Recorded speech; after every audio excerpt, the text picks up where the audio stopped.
शहबाज शरीफ ने मौलाना फजलुर रहमान की तारीफ करते हुए कहा, मौलाना फजलुर रहमान इंतहाई लायक एहतराम है। सब जमातों का अपना मकाम और वोटिंग स्ट्रेंथ भी है। मौलाना फजलुर रहमान, आसिफ जरदारी, बिलावल, अख्तर मेंगल, अमीर होती समेत सब सरगर्म हैं। हमें सबको साथ लेकर चलना है, सबको इनका हिस्सा मिलना चाहिए। उन्होंने मजीद कहा, अदम एतमाद के रोज अली वजीर की वोटिंग के लिए स्पीकर को प्रोडक्शन ऑर्डर का कहेंगे। अगर वो ना माने तो अदालत जाएंगे। वो किसी तरीके से प्रोडक्शन ऑर्डर जारी नहीं करेंगे। अदालत के फैसले हैं, किसी को वोट के हक से महरूम नहीं किया जा सकता। मौलाना फजलुर रहमान को सदर पाकिस्तान बनाए जाने से मुतालिक सवाल पर शहबाज शरीफ का कहना था, मौलाना हमारे अमीर हैं और हम इनके पीछे नमाज भी पढ़ते हैं, इनके पीछे चलते हैं, लिहाजा तमाम ऑप्शन टेबल पर हैं, जबकि बिलावल छोटे भाई की तरह है।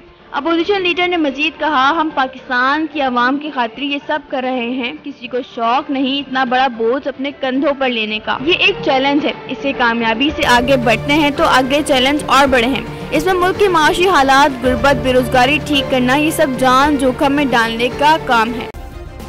सब्सक्राइब करें और बेल दबाएं ताकि कोई खबर रह न जाए।